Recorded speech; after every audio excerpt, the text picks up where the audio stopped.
माय माऊली नमस्कार. विविध महान ग्रंथातील एक महान ग्रंथ श्री दत्त प्रबोध दत्त अवतार महात्म्य सुलभ निरूपण श्री गुरुदेव दत्त भाग 17 कथासार अभिवाचन करत आहे. नरक म्हणजे काय? अध्याय 30 अभिवाचनात ऐका. नरक म्हणजे काय हो? तर श्री गणेशाय नमः. श्री दत्तात्रेय आपल्या मातेस म्हणता की, माते आपण तुझ्या स्वर्ग म्हणजे काय इथं वरच्या प्रश्नाची उत्तरे पाहत आलो. आता आपण या अध्यायात तुझ्या नरक म्हणजे काय प्रश्नाचे उत्तर काय ते पाहूया. नरक कशाला म्हणतात? तो कोणाला भोगावा लागतो? त्यापासून सुटण्यासाठी काय करावे लागते? माते, नरक कशाला म्हणता?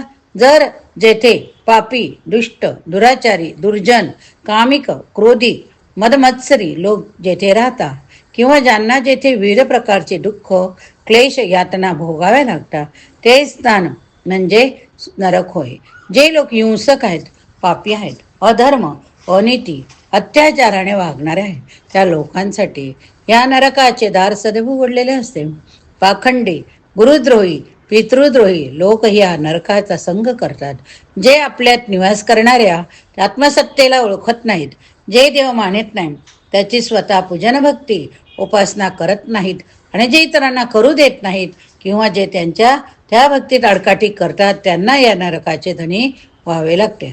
जर जीवास त्याच्या केलेल्या कर्माची फळे, यातना, क्लेश हे चुकवायचे असतील, त्या नरकवासापासून सुटायचे असेल तर त्याने चांगले कर्म करणे, ईश्वराची मनोभावे उपासना करणे, देवास भजणे, साधू संत सद्गुरू यांचा आदर करणे, ती सर्व चराचरात भरून उरलेली ईश्वरी सत्ता ओळखणे, या गोष्टी कराव्या लागतात. सत्कर्मावर आणि सद्गुरूची कृपाच मनुष्याला या नरकवासातून सोडवू शकते. प्रश्न 22. परमपद म्हणजे काय ते कसं ओळखावे? त्या अवघ्या विश्वास व्यापून असलेल्या परमेश्वरास ओळखणे म्हणजेच त्या परमपदाचा ध्यास करणे होय. त्याची ओळख ही सद्गुरूच करू शकतात. त्याच्या कृपेनेच त्या परमतत्वाची नेमकी ओळख झाली, त्याचेच आत्मस्वरूपातले वास्तव कळले की त्या गुरुबोधानेच जीवाचे खऱ्या अर्थाने कल्याण होते. त्यास जन्म मरणाच्या फेऱ्यातून सुटकावण्याची संधी प्राप्त होते. प्रश्न 23. उपास्य दैवत कोणतं मानावं? त्याची उपासना कशी करावी? उपास्य या विश्वात अनेक देवदेवता असून जो तो आपापल्या आवडीची देवता निवडतो, तिची सेवा, भक्ती, उपासना करतो, तो त्याची उपास्य देवता ठरतो. उदाहरणार्थ, कोणी शिवाची, कोणी रामाची, कोणी कृष्णाची भक्ती उपासना करतो. ती उपासना करायची म्हणजे त्या देवतांचे भजन, पूजन, चिंतन, त्यातल्या गुणांचा आपण अंगीकार करणे ही खरी त्याची उपासना होय. प्रश्न 24. विद्वान कोणाला म्हणावे? तो कसा ओळखावा? ज्याने वेदशास्त्रे, पुराणे, श्रुती यांचा अभ्यास केलेला, ज्याने सर्वांच्या आत विराजमान असलेली ती आत्मसत्ता ओळखली, जो लोक अर्थाने ज्ञानी, विद्वान, पंडित, तोच खरा विद्वान होय. सखोल अभ्यासक, चिकित्सक, विवेकी, विचारी, नाना कला कौशल्य पारंगत असणारी व्यक्तीच स्वतःच विद्वान म्हणून घेण्यास पात्र असते. शांत, विरक्त, विवेकी, उदार, निरहंकारी ही खऱ्या विद्वान माणसाची लक्षणे होय. प्रश्न 25. मूढ कोणास म्हणावे? त्याची लक्षणं काय? जो ज्या करू नये त्या कृती करतो, जो असंगाचा संग करतो, लोकाचार, रूढी, परंपरा यांना जुगारून देऊन जो त्याच्याच मनाप्रमाणे वर्तन करतो, तो मूढ म्हणावा. दुसऱ्यास दूषण देणारा, त्याचे उणे दुणे काढणारा, उर्मटपणे वागणारा, साधू संतांची निंदा करणारा, अविकाने अविवेकाने बोलणारा, वागणारा तो मूढ म्हणायला हवा. ह्या मूढाची जर चांगली लक्षणे सांगायची झाली तर ती अशी सांगता येतील की, अशी व्यक्ती लोभी असते, निष्ठुर असते, पापी, दुराचारी असते, त्यास न्याय, नीती, धर्म यांची चाड नसते, तो समाजात अलोभनीय असेच वर्तन करीत असतो. प्रश्न 26. सैन्यास म्हणजे काय? त्याची लक्षणं कोणती? ज्याने 14 मुळीचा त्याग केला आहे, त्याने लोभ, मोह, मद, मत्सराचे पाश तोडले, तो विरक्त, विराकी, देहाच्या बाबतीत उदास, त्यालाच खरा सैन्यास असे म्हणा. केवळ भगवी वस्त्र परिधान केली, मुंडन केले, दंड कमंडलो हातात घेतला म्हणून कोणी सैन्याशी होत नाही. ज्याच्या मनातील सर्व प्रकारच्या वासनांचा क्षय झालेला असतो. जो पूर्णपणे विरक्त आहे, जो निर्लोभी निकपटी आहे, जो सैन्यास धर्माचे काटेकोर पालन करतो, तोच खरा सैन्याशी मानावा, हीच त्याची खूण आहे. ज्याला परोक्ष ज्ञान झालेले आहे, जो समाधानी तृप्त आहे, ज्याने फळवासनेचा त्याग केला, जो स्वरूपाशीच सदैव दंग, जो ईश्वराच्या अनुसंधानाच सतत मग्न, जो निजात्म रंगी रंगलेला, तोच खरा संन्यासी होय. प्रश्न 27. गाह्य कशास म्हणावे? गाह्य म्हणजे जे स्वीकारण्यासारखे आहे ते गाह्य. यात देव, ब्राह्मण, गुरु यांची पूजा करणे, सदाचाराने वागणे, स्वधर्माचरण करणे, स्वतःचे कुळधर्म कुळाचार पाळणे, न्यायनीतीने वागणे, प्रत्येक कृती साक्षीत्व भावाने करणे, गोरगरिबांना मदत करणे, अडल्या नडल्या व्यक्तीस सहकार्याचा हात देणे, अन्नदान, वस्त्रदान, धनदान करणे, यासारख्या पुण्यकारक लोकोपयोगी समाजभिमुख अशी कृती करणे, तशी सेवा करणे, त्यासाठी मदत करणे, या गोष्टी ग्राह्य मानल्या गेल्या. ज्याने त्याने आपापली नित्य नैमित्तिक कर्तव्य करणे, त्यात कुचराईपणा न करणे, या सर्व स्वीकारण्यासारख्या म्हणजेच ग्राह्य गोष्टी होत. जागृत विवेकी विचारी व्यक्तीने केवळ जे ग्राह्य आहे त्याचाच स्वीकार करावा. प्रश्न 28. अग्राह्य म्हणजे काय? त्याचा त्याग का करायचा? त्याची लक्षणं कोणती? उत्तर. आता ग्राह्याचे अगदी उलट म्हणजे जे स्वीकारू नये, करू नये ते करणे उचित, धर्मास धरून उपयुक्त नाही ते म्हणजे अग्राह्य होय. आता अग्राह्य म्हणजे नेमकेपणाने काय ते सांगताना दत्तात्रय माते सांगता की माते माणसाने त्याच्या बुद्धीने ठाई होणारा अहंकार, नाना प्रकारचे विकार, विकृती, विषय वासना या सर्वांपासून प्रयत्नपूर्वक दूर राहायला हवे. द्वेष, कुसंगती, कुमती यांचा त्याग करायला हवा. अज्ञानाचे उच्चाटन करून तेथे खऱ्या अर्थाचे, खऱ्या ज्ञानाचे अधिष्ठान बसवायला हवे. विषयाची आसक्ती दूर करायला हवी. गुरु, माता, पिता, विद्वान यांचा अनादर, अवहेर, अवमान करू नये. उगाच स्वमनाप्रमाणे वेडाचार करणे, विक्षिप्तपणे वागणे हे केव्हाही अग्राह्यच होय. येथे नारद पुराण संमत श्री दत्त प्रबोध या ग्रंथाचा 30वा अध्याय समाप्त झाला. अध्याय 31. समाधी अवस्था म्हणजे काय? माता अनुसूयाने विचारलेल्या समाधिस्थ म्हणजे काय ह्या प्रश्नाचे उत्तर देताना दत्तात्रय तिला सांगता, माते तुझ्या या प्रश्नातच अन्य काही प्रश्न लपलेले, जे की समाधी म्हणजे काय, समाधी अवस्था कोणास प्राप्त होते, ती कशी अनुभवायची असते. आता मी तुला तुझ्या या प्रश्नाची उत्तरे देतो, ती ऐकून घे. ऐका तर तुम्ही पण.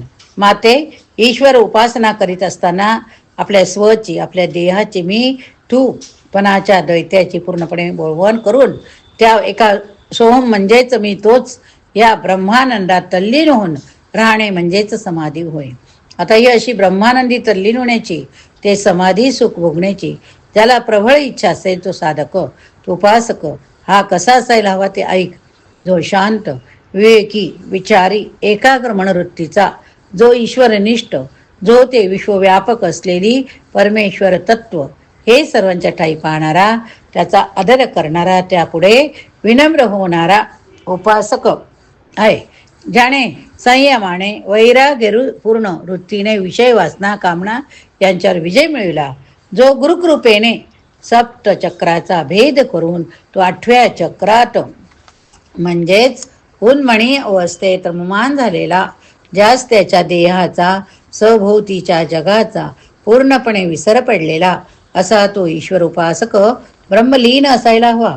त्याच्या हातून घडणारी कर्म ही कर्मफलरहित अकर्तेपणाच्या भावनेतून घडायला हवीत.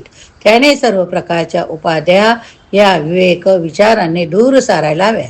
असा साधक, अभ्यासक, उपासक हा जेव्हा आपले सर्वस्व त्या ईश्वरास अर्पण करेल, त्याच्याशी तादात्म्य पावेल, त्याच्याशी एकरूप होईल, तेव्हाच त्याच्या मी व तूपणाची बळवण होऊन त्यास मी नाही तर तो आहे, मीच तो परमात्मा आहे, मीच ईश्वरूप आहे, मीच त्या चैतन्याच्या महासागरातला एक थेंबुड आहे हा अनुभव येईल.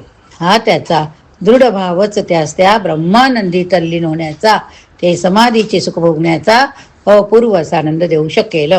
माते, असा उन्मणी अवस्थेत पोहोचलेला सद्भक्तच समाधीचे सुख उपभोगू शकतो. त्यालाच ते प्रयत्न, अभ्यास, गुरुकृपा यामुळे प्राप्त होतात. असं हे ध्यान म्हणजेच समाधी होय. ही अशी समाधी अवस्था ज्यास प्राप्त होते त्या साधक उपासकाचा देव, ऋषी, मुनी, गण, गंधर्व, यक्ष, किन्नर हे आदर करतात. तो सर्वमान्य आणि वंदनीय होतो. अशा ब्रह्मानंदी लीन झालेल्या भक्तासच अवधूत असे म्हणतात. तेही मी तुला सांगितलेच.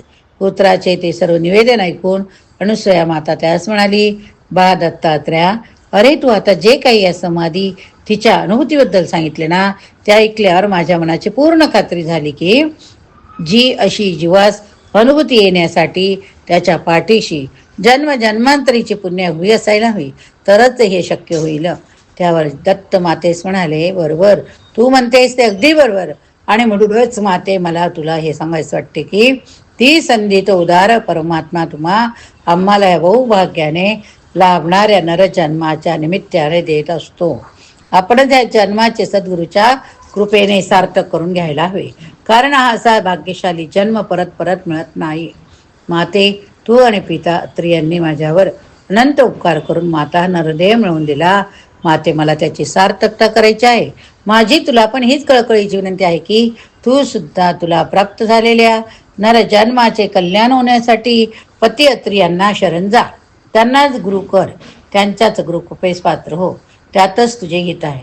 हे असे सांगून श्री दत्त हे मातेच्या 40 प्रश्नातील पुढच्या ब्राह्मण म्हणजे काय प्रश्नाचे तिला उत्तर देतात. ते देताना दत्त सांगता की माते, ब्रह्मज्ञाता सह ब्राह्मणा, हे वेदांचे वचन तर तुला चांगलेच माहीत आहे. आता त्याचा नेमकेपणाचे अर्थ काय, त्याचे रहस्य काय ते ऐकून घे. माते, त्यामुळं परम तत्वानेच एकातून अनेक होण्याचा विचार केला. त्यातूनच पुढे सर्व विश्व निर्माण झाले. ब्रह्मापासून ब्राह्मण निर्माण झाला. त्या परब्रह्माचे हे विश्वव्यापी ब्रह्मत्व जो जाणतो त्यास साक्षित्वाने ओळखतो, तोच खरा ब्राह्मण होय. या ब्रह्मतत्वापासूनच पुढे ब्राह्मण, क्षत्रिय, वैश्य, क्षुद्र असे 4 वर्ण निर्माण झाले. त्या ब्राह्मण, क्षत्रिय, वैश्य आणि क्षुद्र या 4 वर्णातील त्या ब्राह्मण वर्णात जन्मास आलेल्या ह्या खऱ्या अर्थाने जर ते विश्वव्यापकत्व जाणत नसतील तर तो काही ब्राह्मण म्हणता येत नाही. असा कोणत्याही वर्णाचा जीव त्यास या वर्षाची या सर्वांची पुरेपूर जाण आहे, जो त्या मूळ परब्रह्मास पुरतेपणाचे जाणून आहे, जो आपली सर्व कर्म त्या परमात्म्या साक्षी ठेवून ती सुद्धा निरपेक्ष नासक्त फलेच्छा न धरता आचरतो, त्यालाच ब्रह्म आकळते. जो स्वरूपाशी सावध आहे, जो सतत त्या ईश्वराच्या अनुसंधानात आहे, त्याच्या सानिध्यात आहे, तोच खरा ब्राह्मण होय, तोच खरा ब्रह्मज्ञाता होय असे मानायला हवे. त्यालाच ते ब्रह्म असे म्हणतात. आकळते. पाणकिडे हे पाण्यावर खेळतात, पण ते पाण्यात बुडत नाही. पाण्याच्या सहस्रधारा वर्ष विणारा पाऊस हा स्वतः कधी ओला होत नाही, तशी अनासकता त्याच्यापाशी आहे, जो त्याच्या वाट्याला आलेली सारी कर्म करतो, पण त्याचे कर्ते पण आपल्याकडे घेत नाही. जो आपले सर्व भल्या बुऱ्या कर्मास परब्रह्मासच साक्षी मानतो, ज्याच्या वृत्ती ह्या निवृत्त झाल्या आहे, तोच ब्रह्म जाणण्यास पात्र होतो. माते, ही पात्रता जीवास एका सद्गुरुकृपेशिवाय कधीच लाभत नाही. त्यासाठी त्या सद्गुरुनाथांचीच कृपा व्हावी लागते, हे विसरून चालणार नाही.